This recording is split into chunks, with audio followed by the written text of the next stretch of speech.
One.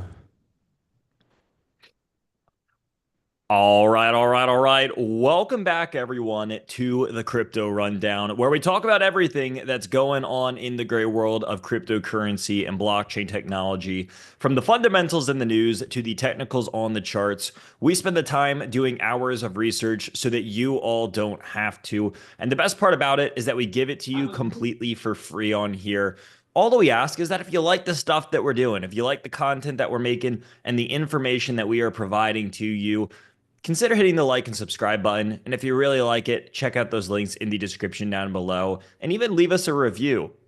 Also, one final reminder here, if you're listening in on Spotify or Apple Podcasts or Audible or anywhere else, and you want to see all of the charts and articles and data that we're showing on screen, then you got to go over to our YouTube channel. It's the Crypto 101 podcast on YouTube, and that's where you're going to see all of the physical data points that we're going to be showing over the course of today's episode. But man, it's good to be back, everyone. Happy end of March. We are already pushing into April. And quarter one is just about over. And man, we're going out with a bang. There's all sorts of positive stuff to talk about. BlackRock is all over the news. They're expanding into Europe. They're adding their BIDL fund over to Solana. They're expecting that thing to grow over $2 billion. World Liberty Financials coming out with a stable coin. That was a huge talk of the White House Crypto Summit that we saw just a few weeks ago. Gamestop's coming in with a MicroStrategy like approach to continue buying Bitcoin. We got to talk about the Solana ETF, whether Solana could have bottomed. We're even going to be bringing up the one and only Mr. Jim Cramer himself towards the end of this episode.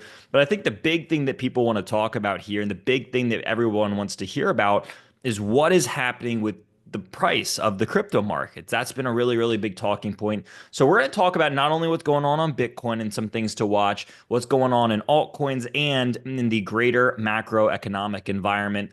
And there's three pillars that we want to talk about and kind of how that correlates to the crypto market. So again, an action-packed episode. We know we've had a lot of these lately, but man, there's just a lot to talk about. So Tivo, how you feeling over there? Dude, feeling good. We had some technical difficulties this morning getting the stream going. So we're not live where we usually are, but we are live on YouTube. So if you're live with us on YouTube, I see a couple friends in there. Give us a like. Feel free to drop a comment. We can get to questions at the end. But yeah, always frustrating when the technology doesn't work as you hope it does. But we're here, and as always, there's a lot to talk about. So we'll dive right in. Yeah, absolutely, man. Yeah, I mean, we're a little bit away from our usual setup, but man, we're on the move. Here we are. And to everyone that is tuning in live on YouTube, it's good to have you here. And for everyone that's listening back, it's equally as good to have you as well. And I think the best way to kick off this episode is just with what's happening on the charts, right? A lot of people are looking at the crypto markets and saying, hey, what's going on here? You know, is it good? Is it bad? And lately, everything has been pretty good. You know, we've been seeing a pretty sharp rise here in cryptocurrency across the board. And I want to do a quick screen share where we can actually see what is going on over here. So if we just look at Bitcoin over the last like week or so, we've started having a really nice rally back to the upside. And this is where we saw Bitcoin especially come from around $76,000 all the way up to this recent high of almost $89,000. And so what this did is this represented about a 15 to 16% move back to the upside as Bitcoin continues to be in a pretty volatile range ever since the breakdown of 90K last month. So we've been bouncing from, 100K to 70K, back up to 100, back down to 70 or 80, back up to the 90s, just back and forth in what has historically been, about a 15 to 22% range up and down, back and forth, which again presents a lot of volatility in Bitcoin, but even more volatility when it comes to altcoins because they're moving at around 2 to 3 times the volatility rate that Bitcoin is doing. So we are getting quite a bit of volatility. And with this kind of nice move to the upside here, again, a little bit of an upwards trend, Bitcoin has a couple of key levels that I think everyone should be watching out for on this rally. Now, with Bitcoin kind of continuing to squeeze around this 200, this 20, this 50-day moving average, there's one big thing that I'm watching out for on the upside, and that is this previous support level of around $90,000. We know that Bitcoin used this as a support in November, December, January, and February before the breakdown. And now we started to see it use it as a little bit of resistance as we rallied off this level at at the end of February and at the beginning of March. And that's where we got these two lower high rejections on Bitcoin from that $90,000, low $90,000 price point right here and right here.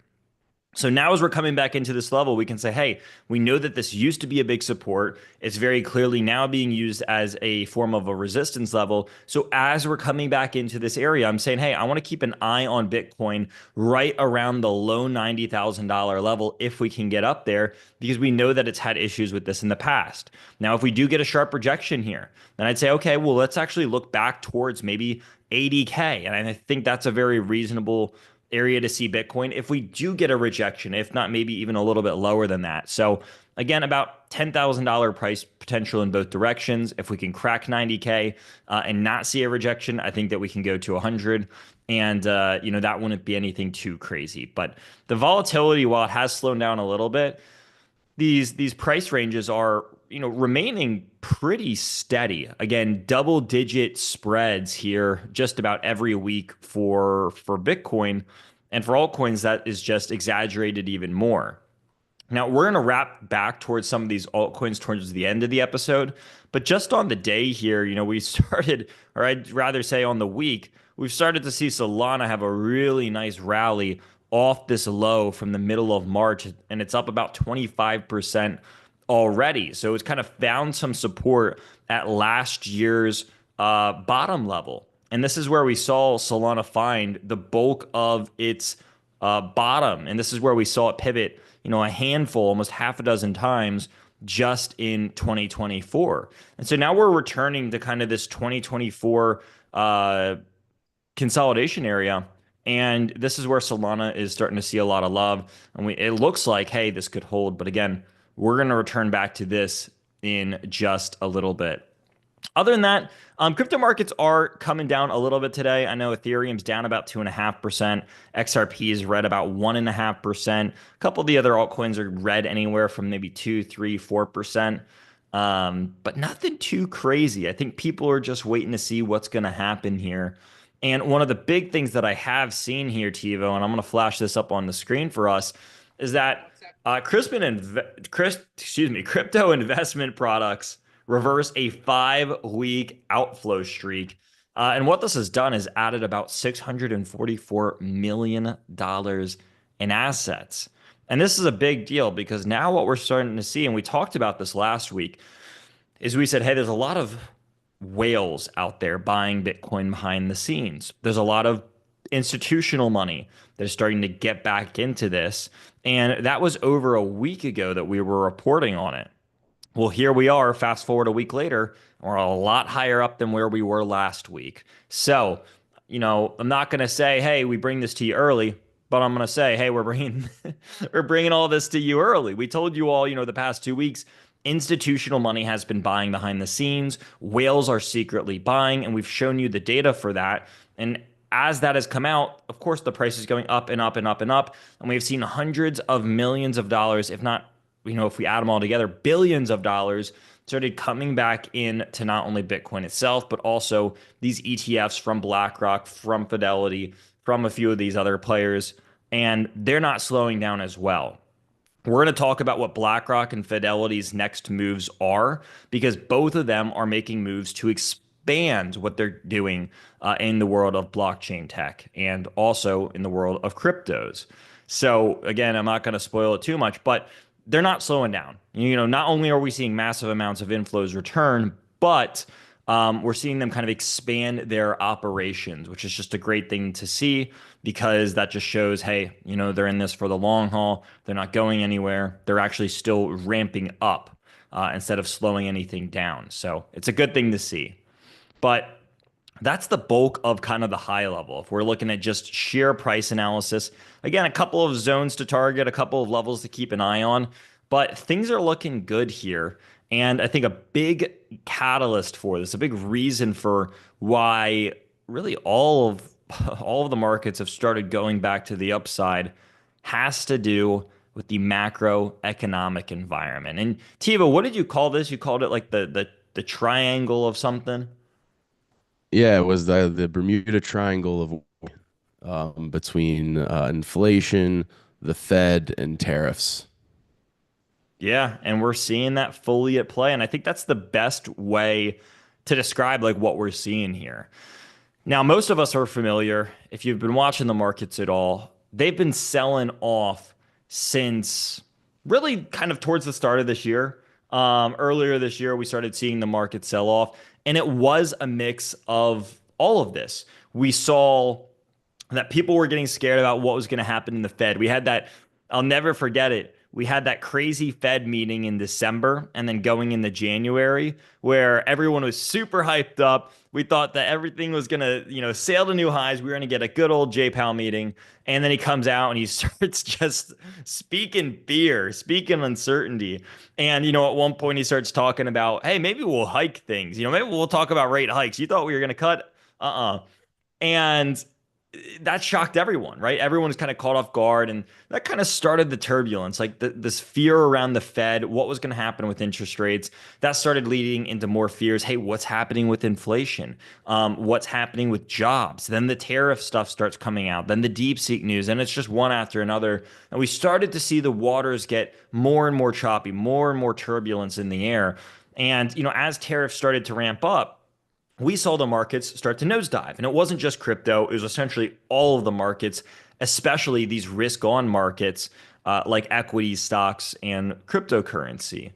And so, what we've started to see here is a lot of clarity. Now, last week, we had the FOMC event. We talked about how it was going to happen, and we had a 180 essentially from Jerome Powell, not in a policy change, but in his verbal stance, you could see that he was a lot more optimistic and he spread a lot of peace instead of a lot of uncertainty.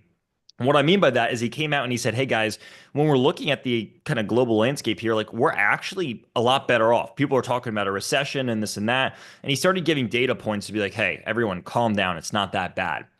And so one of the first things he said was, let's look at inflation.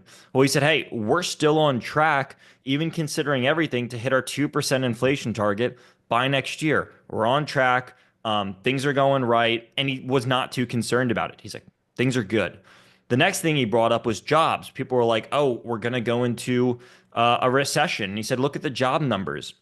People kept bringing up to him that if you look at jobless claims and layoffs, he's like, or excuse me, new hires. He was like, new hires are slowing down. But he goes, well, the reason that new hires are slowing down is because we have such a steady job market environment. If you look at layoffs and jobless claims, those are really, really low. So companies don't need to go and do a bunch of new hires because people aren't getting laid off and people are secure with where they're at. So there's a nice balance there, a healthy balance with what we're seeing in the job market. We're not seeing anything too fearful. So he's like, well, that's good as well. He's like, we're still expecting to cut rates at least 2 times this year. If things get worse, he said that could be more and that could increase. But the rate cuts that people have been anticipating are still on the right track.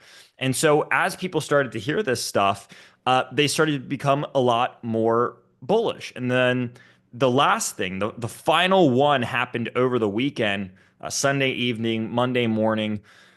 And Trump came out and he was saying, "Hey, maybe we'll make these upcoming reciprocal tariffs a little bit looser than we intended.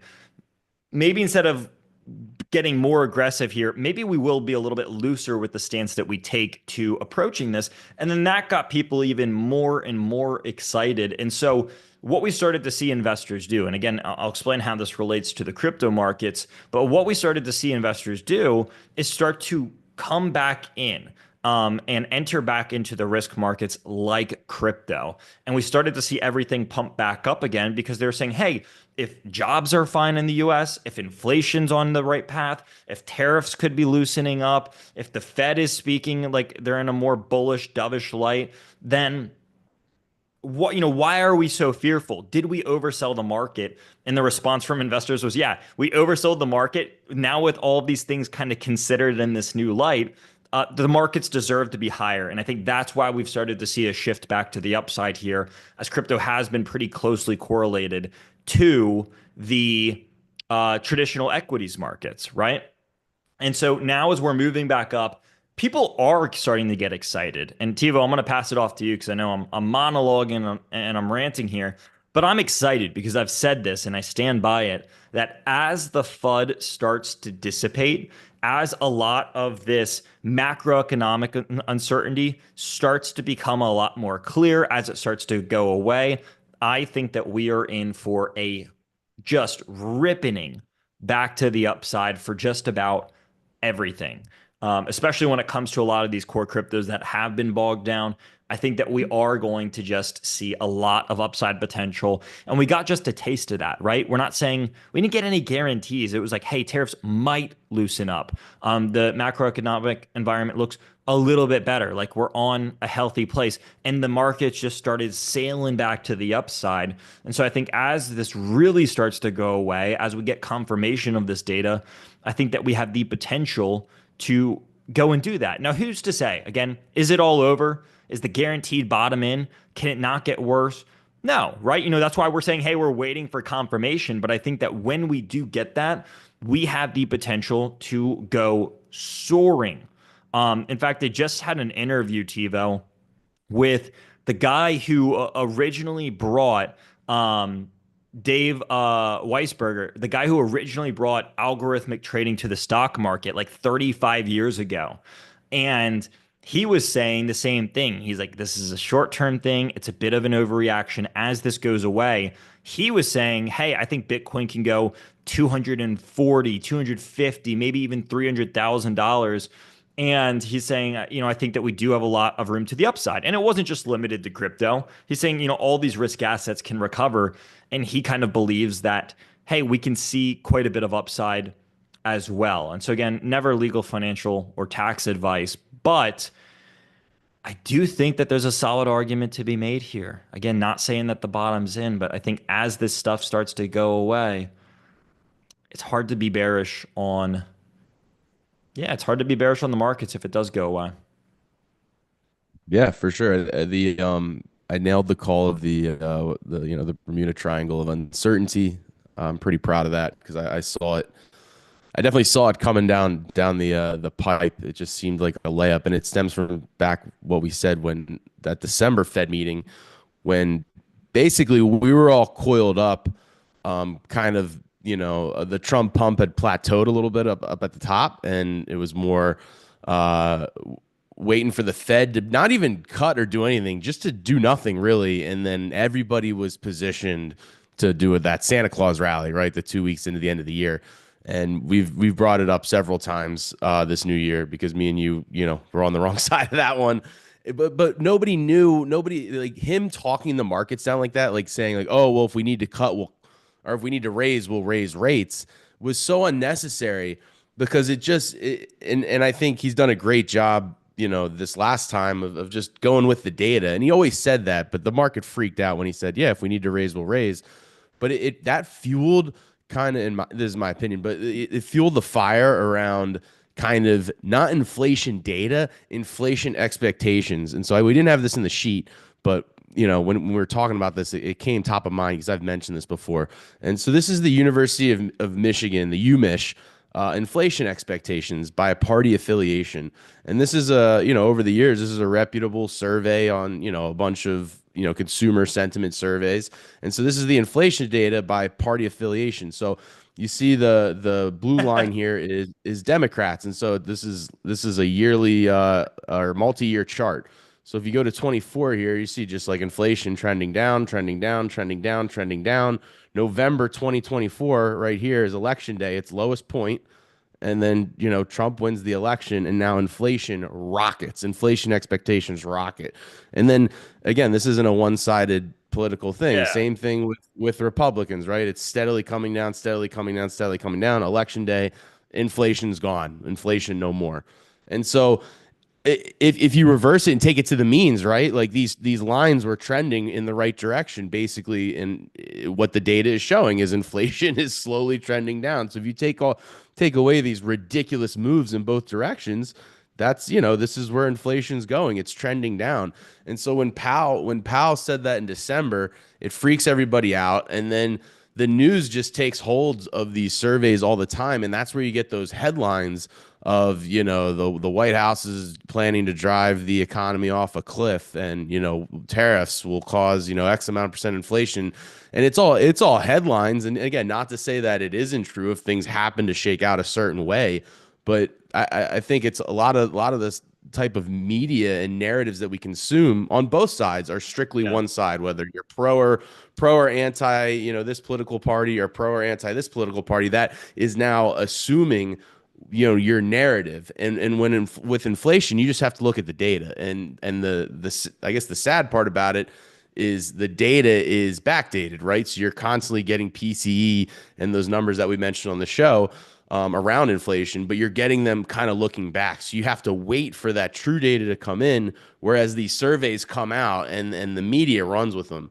And so I think we're in a good spot where, at least from the inflation side, the data is backing up that inflation is still coming down, which is good. And then from the tariff side, I think a pretty middle of the road opinion now that, the administration has come out and said, these are just negotiations, right? So, are there going to be tariffs? Probably. Are they going to be as high as, he said, when, a couple weeks ago when the market tanked on the news? Probably not. So all this stuff is shaking out. I think the most interesting part, if our favorite word, right, Brendan, you zoom out and you take a deep breath. The market, from the Dow to the Nasdaq to the S&P to Nvidia to Bitcoin to Tesla, it all came down on basically this triangle of fear: inflation, jobs, and tariffs, which you could summarize it as, in a way, kind of politically driven. So it's been a politically driven, downward trend this month. And then now what we're going to talk about the rest of the show, with new BlackRock and World Liberty Financial doing stable coins, plus the legislation, plus the Bitcoin reserve. All of that is political positivity in the crypto space. So all markets across the world have come down because of political negative momentum. Meanwhile, Bitcoin and crypto has had positive political momentum that we haven't seen. So back to that chart where one thing's going down and one thing's going up, you got to meet in the middle. I just the divergence of price versus news is really interesting, and a zoom out slash buy the dip opportunity. Again, like you said, never personal financial advice for anybody, but if something gets taken down with everything else, it's a great time to go ahead and pick your winners. I feel like is the time where we are today. And again, you don't know. It's a headline driven market, so more stuff can come out that's going to drive us lower for sure. Nobody can have a crystal ball and know that. But once this all gets settled out, and we're in a good spot, I mean, Bitcoin and the crypto ecosystem politically, in we've never seen such a bullish setup for that. So, all in all, bullish, right? Yeah. And BlackRock has clearly picking sides here. I mean, if we look at what they're expecting and at what's happening over here, they're making pretty confident bets. I mean, let's look at this most recently. They're expanding their Biddle fund, which was launched about a year ago over on Ethereum. And they're saying, hey, we're going to expand this to Solana. And with this expansion, we're expecting it to grow to a $2 billion tokenized money market fund. So this is a huge play. And then on top of this, they said, hey, we have seen how successful the Bitcoin ETFs have been over in the United States. And now we're going to start moving these to Europe. So BlackRock is now launching their Bitcoin ETP in Europe following the US success. Now, for people who might not know all the data or might not be as familiar, the Bitcoin ETFs were some of, if not the most successful ETFs in history. When you look at how much came into them, how fast the AUM grew, the assets under management grew, how much volume they ran, it shattered records. one of the fastest growing. In fact, I think it actually does hold the record for the fastest growing ETF in history. It destroyed what the gold ETFs did in their entire existence in less than a year. And so, these things just exploded onto the scene, and BlackRock's at the forefront of it. They're the largest Bitcoin ETF out there. So when we look at the spot Bitcoin ETFs by volume market share, BlackRock accounts for nearly 80% of all of the Bitcoin ETF volume. So they're looking at this saying, hey, this is one of the most successful ETFs in history. We account for 80% of the volume. Let's expand this thing. If we go and we look at the assets under management, the AUM here, they have almost or really over $1 billion in assets under management inside of their Bitcoin ETF. Again, holding the bulk of the market share. And so they're looking at this saying, if we have the most successful ETF in history, we have the majority of market share, we do the vast majority of volume, why should we not expand this offering elsewhere? And that's why we're seeing it come over to Europe. And I think the real question is, where are they going to go next? Why would they stop at Europe? It doesn't make sense if they have this product that they have the majority market share ownership in and it's super successful. Where is it going to go to next? Which countries, which continents? And I think that's kind of the big question to keep in people's mind here is where could they go and what could that do? And I think the answer here is, really the sky's the limit. I think that we are going to see this pretty much get a global level of adoption. It's BlackRock. They have trillions and trillions of dollars in assets under management, and they are the largest asset manager on planet Earth. So I really don't see any reason why they could stop or would stop, especially when they've seen this kind of dominance and success. So again, I think that this just positively correlates to what's happening here over on the Bitcoin chart, and they just continue to crush it. And the next thing that we've seen here is that, again, other players, other people are coming in and they're remaining in the crypto game. Most most recently, Trump's World Liberty Financial is debuting their plan for their own stablecoin. It's going to be called USD1. And I find this interesting because when we look back at that crypto White House summit, and again, we've talked about this weeks ago, but when they had that crypto White House summit, the big talk was around Bitcoin first. And then I think people were expecting a lot of conversation around altcoins or different industries and verticals, and there really wasn't. The only other industry that was talked about was stablecoins. So again, it was a lot of talk about Bitcoin, and then it was let's talk about stablecoins, and they were brought up several times. And then here we are, just a couple of weeks later, and World Liberty Financial, who has been dabbling in the crypto space for a little while, is saying, "Hey, we're actually going to be planning our own stablecoin." So I think that goes pretty far to say, what their thoughts on the crypto industry are. Again, they wouldn't be building this kind of stuff if they saw it going anywhere. They're making a long-term play here. They see the value in it. And that's why we're seeing this kind of continue to stay bullish. So I do like this. I don't think that this is going to be the next like Tether, the next USDC. Personally, I'll probably just continue to use my USDC or my USDT. Nothing against the USD1 coin, but we have seen some stable coins in the past have some troubles. And I know that USDT and USDC are tried, tested, and true. And again, that's just what I'm used to using. It's not, I have no reason to go and hold a smaller market cap stable coin if I don't need to. And again, yeah, I don't think that this is all of a sudden going to be the number one stable coin or anything like that. And that's the point that I'm trying to come across here is that when it comes to stable coins, they are, again, while they can be backed in different ways, like this one, for example, is backed in US government treasuries, or short-term US government treasuries of 100%. How they back the stable coins are always going to be a little bit different, but at the end of the day, these things are supposed to be pegged 1-to-1 to the US dollar. And so long as they do that, they do the job. So again, I don't know what's going to make them so different that they can acquire massive amounts of market share. Maybe that's their goal. Maybe it's not. I'm just saying, hey, I don't think this is going to be something that comes onto the scene, surpasses Tether and USDC, and, just kind of takes over everything. I don't think it's going to be any kind of extreme use case like that. But onwards and upwards, TiVo. The news keeps on flowing, and we have Custodia. They are going to be, where is it? They're going to be launching their first U.S. bank issued stablecoin called a VEET, and this is going to be on Ethereum. So Custodia is essentially saying, "Hey, we want to be." This is Custodia Bank and Vantage Bank. They want to issue the first U.S. bank issued stablecoin. Again, a huge step for adoption. Some people really disagree with this. And I think there's a valid argument there. But I think the cool thing here is that banks are now looking at blockchain tech, something that was kind of supposed to disrupt their sector a little bit. And they're saying, hey, we see the value in this. We see the usefulness in this.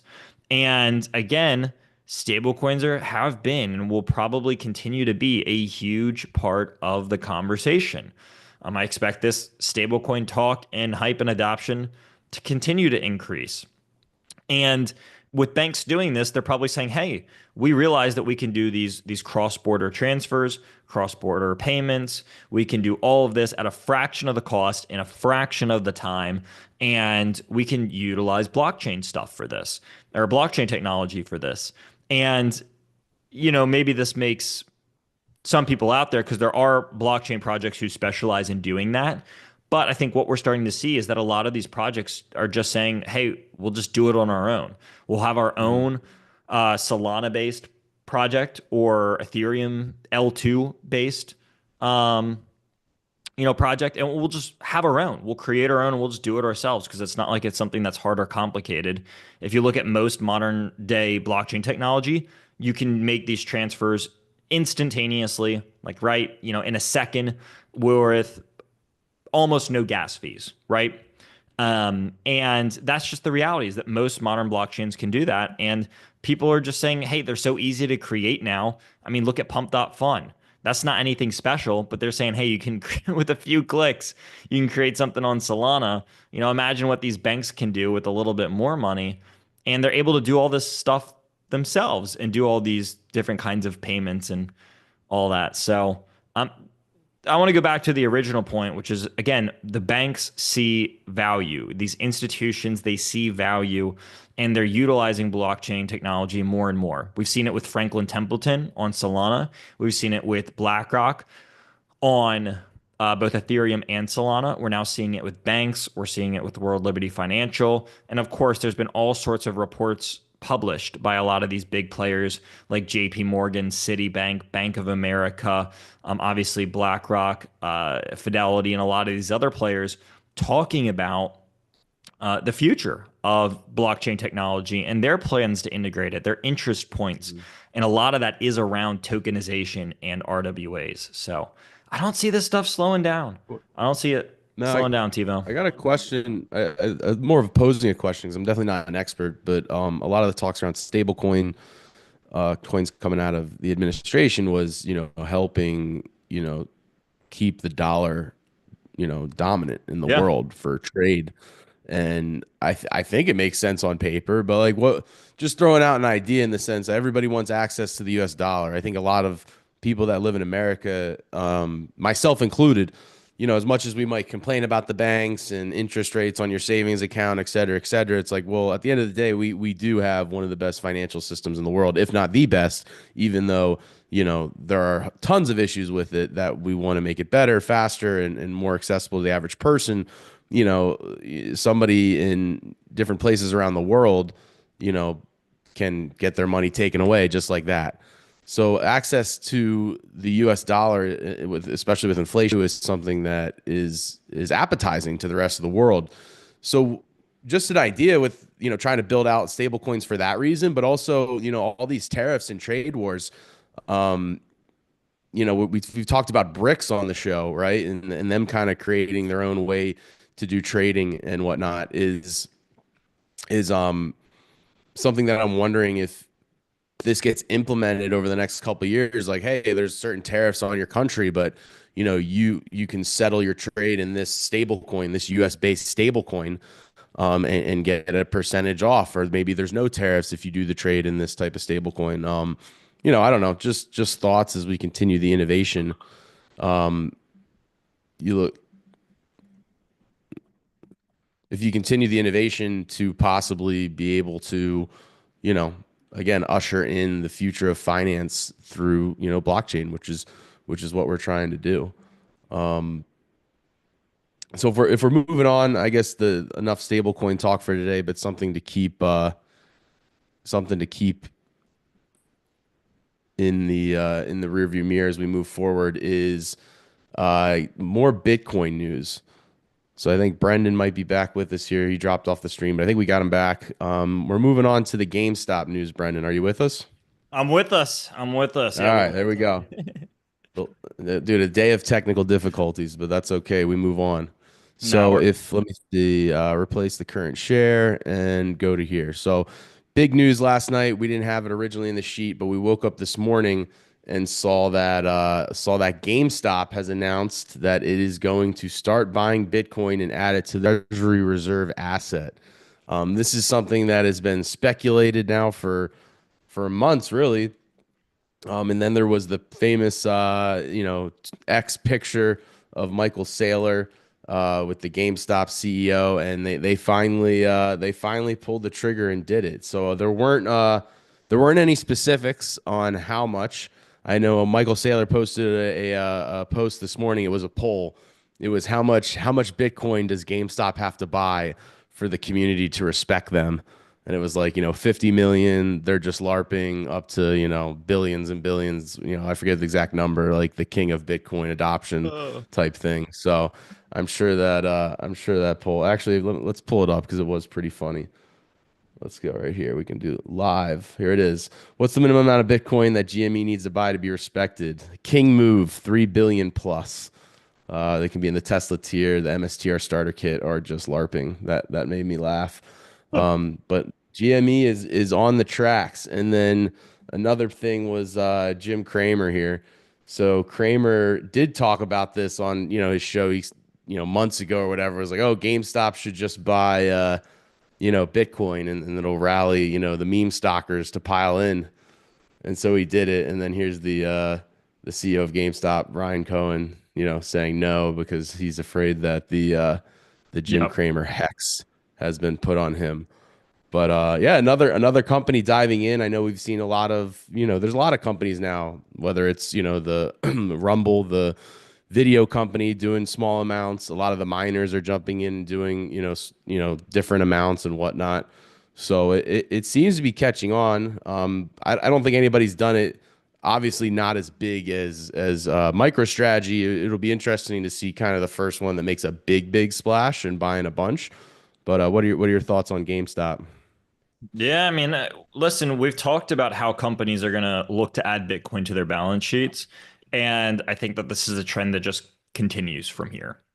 I don't see a world where we get a looser regulatory environment and then we see like less companies be interested in bringing this on. I think it's just going to continue to be more and more.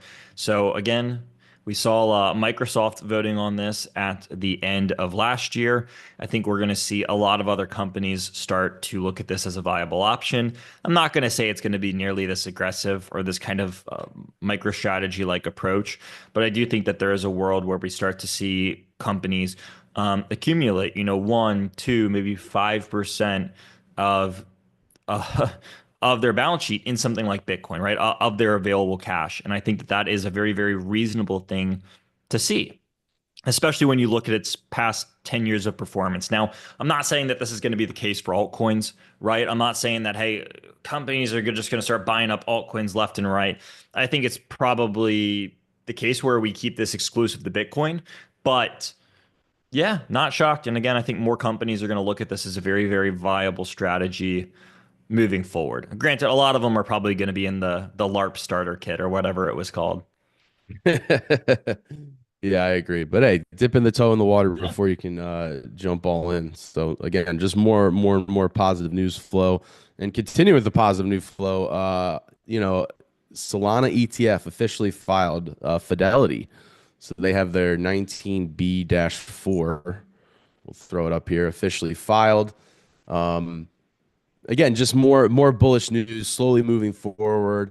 My biggest thing, it's Solana and Ethereum ETFs combined is, and we've talked about it at our end of year show, is like I think staking would be huge for the ETFs. Again, so not that, the whole, I guess you get the whole amount. That would be the same as if you staked it on your own. Obviously, the house has to take their cut, but if you give the staking into the ETFs, it obviously just becomes a traditional dividend for the ETF.